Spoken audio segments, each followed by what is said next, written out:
Good evening, everyone. My name is Callum O'Brien, and I'm the school captain of the Patrician Secondary School. I would like to start out by saying thank you to Father Rory and the Newbridge Parish for the opportunity to be the first students in history to make a speech at the novena. It is such a privilege to be up here today to speak to you all during this very special time. Those with a keen eye may notice that I may not be the only student standing here tonight. As members of our school's student council, we were approached to see if we'd be interested in making a speech and talking to you all about the religious aspects of our school community. Initially, we were asked if only a single student felt comfortable, and we felt it would be a perfect opportunity to honour our school's motto, Nínearcha Curla Céile, which means there is strength in unity by making an excellently crafted speech together. I would now like to introduce Cormac Byrne, our school's Vice Captain.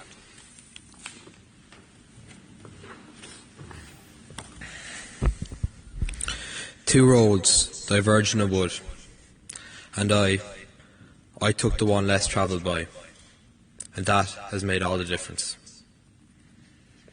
The passage I read is the concluding 3 lines of the Robert Frost poem, The Road Not Taken. The Road Not Taken is a narrative poem and explores life's choices. I have made many choices in my life, most of which I feel have led me to where I am today. One of these choices was attending Patrician Secondary School. From my time in the Patrician Secondary School Newbridge, I've learnt a lot of things. And while the school's purpose is to educate its students and prepare them for their leaving cert, which I am currently doing, there is a lot more that this school has taught me. I've been taught many Catholic values, including unity, respect, love and honesty. I have been taught how to live my life how a Catholic should. I've been taught how to truly find purpose and to let my light shine. One of these things that has let my light shine is the Metal Leadership Programme. For those not aware of the Metal Programme, it is essentially when a 6th year becomes like a big brother to the first years and helps them settle in and integrate into school life. To train fully, you go on a weekend away in Castletown, Laois, to properly prepare yourself to become a leader and get a taste of what metal is about. I applied to be a metal leader, not really sure what to expect. The main reason behind me doing it was because I wanted to step outside my comfort zone, and I felt this experience would be good to strengthen my personality. I never knew the significance this choice would have.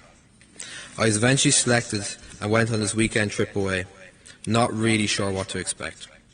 My head was bursting with questions and curiosity, as our young minds do. I never expected to get so much out of that weekend. It was easily one of the most enjoyable and beneficial experiences I have done in my life. While it is impossible to describe what made it so enjoyable, it is easy to tell all of you what I have learned from that weekend. The power people have on other people. The programme is built on the foundation of the Church, with its message being to act justly, love mercifully and walk humbly. Our group learned how to communicate and work together, an important step of any team. I will cherish the many friendships and memories I made on that trip. After the Metal Programme, my confidence in myself was high. I was made aware that I have strengths and weaknesses, that I am love, the message God spreads. I became a lot more motivated to help my community, which led me to becoming the Vice Captain of the Student Council. I was ready to work hard to give students a voice in the running of school life. I let my light shine. Relating back to Robert Frost when making choices, I feel I have made many great ones. I grabbed every opportunity I had available and used to my advantage. I used every bit about life and myself to live how I feel a Christian should.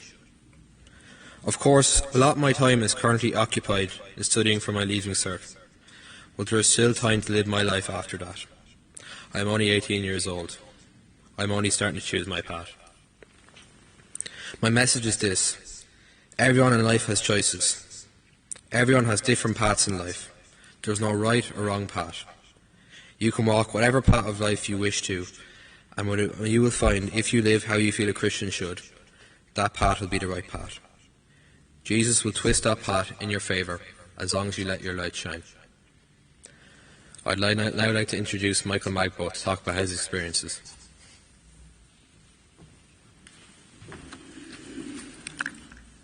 Good evening, ladies and gentlemen. My name is Michael Magbo, and I'm grateful to be given the opportunity to speak with all of you today. My topic of focus today is the Pope John Paul II Award and how it affected my life for the better. I first came into contact with the JP2 Award in 2021 via the transition year program in my school. Initially, I thought nothing more of it than a method of getting students to be engaged and productive within the year. Over time, my involvement with the award changed my train of thought, forming permanent bonds with the activities I took part in, rather than keeping them on a temporary scale. To me, the JP2 Award is a perfect chance to delve into something completely new, allowing participants to step out of their comfort zone and overcome heavy challenges with our own parish community and within our school community. For my Gold Award, not much work was actually required from me initially due to the COVID-19 restrictions at the time. This meant that I was able to get lines on my card simply by attending a Zoom call once a week. Helping out at the end of Mass also counted as a recognition of involvement, which further boosted me towards my end goal. Social involvement wasn't necessary at the time either, helping me submit my card relatively quickly. In early March 2022, with the heavy easing of social restrictions, I was able to spend the other half of my year participating in the award the way it was intended, embarking on journeys to places I'd never been to before, giving me a taste of something incredibly different. At the start of 5th year, I began my papal cross journey. With no restrictions in play, I was ready to give it my all, knowing that there was no time to waste, as 26 weeks of public involvement was necessary to complete the award. This is exactly what got me into undertaking voluntary work, which is something that I am forever grateful for, as I really enjoyed the work I did. I also know that I wouldn't have gotten that experience without the incentive of the JP2 at play, which makes me glad about the great choice I made in the first place. Another great opportunity I was glad to be a part of was the Lekela Symposium in March last year. Myself, alongside 9 others, went to Mayo for the day, exploring Knox Shrine and the history associated with it. Throughout TY and 5th year, completing my JP2 was fun for many reasons. But one of those main reasons was being a part of the youth group Amadeus, meaning loved by God. Going to Amadeus weekly helped me fill my card fairly quickly, removing any sort of worry for not getting it filled in on time. There are many great things about Amadeus, so great that I'd be here until tomorrow if I named all of them. Instead, I'll keep it short by mentioning just a few of the highlights I had over the past 2 years, including my first visit to Knock and the Chrism Mass with Bishop Dennis and Carlo. They were special and have stuck with me ever since.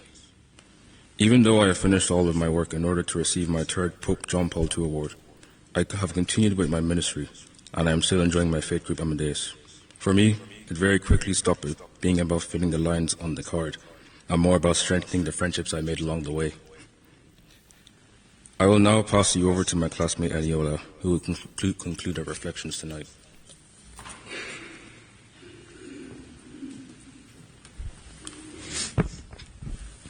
First Peter 2:9.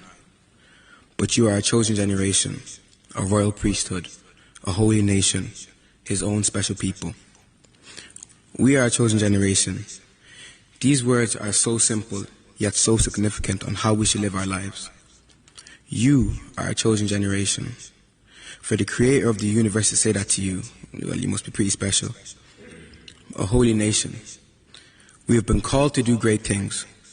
God has a plan for you, but for you to tap into that potential, you must be yourself. Let your light shine. Be yourself. There are 8 billion people on this planet, and none are made the same as you, and I believe there's a reason for that. As 1 Peter says, we are his own special people. We are special. So let us show the world how special we are. If 10 people are going left, but you feel to go right, go right. It may be your personal calling. God has a plan for you. Faith and hard work can take us to places we have never imagined. For example, I've always loved sport. From primary school up till now, I've loved basketball. Though I wasn't very great, it still doesn't stop my love for the sport. So naturally, I used every opportunity I had to play. And the biggest way for me to do this was join the basketball team. But there was a slight issue. Like I said before, I wasn't very great. So I tried out for the first year basketball team, and I didn't make it. though I spent a lot of time clapping for everyone else, and I loved the experience. So I tried again the following year, but due to my grades, my parents didn't allow me to play. That was a blow to the gut, but we kept it pushing. Third year came, and I went for the team again, and I made it. Though I was riding the bench, I still got the experience of being part of a team. This year we got to the All-Irelands. Sadly, due to 4 out of 5 of our starters having COVID, we had to forfeit our place. And along came 5th year. 5th year was an incredible time for me. Having just completed my junior cert and making the decision to skip TY, senior level basketball was in sights. See, God worked in me from 1st year all the way to 6th. I went from not believing I was good enough to having the confidence to try again and again, and yet I wasn't satisfied. I wasn't satisfied because I knew I could do better. Though I was happy for the team's success, I wasn't satisfied with my playing time, putting doubts that weren't needed into my mind. I was close to quitting, but one of my best friends kept me going. So I stayed and tried for the last time. Up to this point, I'd probably touched the court for about 15 seconds. If we want to average that, that's 5 seconds per year. And if we want to go again, that's 0.55 seconds per game. Again, I went for the team and made it. But something was different this year. I had a drive and a hope to succeed. I've been in church my whole life, but as you grow, as Cormac said, you get a chance to choose the path you toe. And I decided to strengthen my relationship with Christ. Philippians 4:13 says, I can do all things through Christ who strengthens me. This verse stuck with me, and as cliche as it sounds, I ran with it. I played around 5 minutes in 5th year, which is a massive improvement from previous years. I also joined the club this year, helping me grow as a player. So I knew 6th year was mine for the taking. As it rolled by, the nerves piled. I made the team, but at this point, that was standard. And by the grace of God, I started the first match of the season. Not only that, but I played a substantial amount of games this year. This accomplishment cannot be described. And as the Lord has let my light shine in sports, I can't imagine what He can do for everyone here. Let your light shine. Thank you for listening.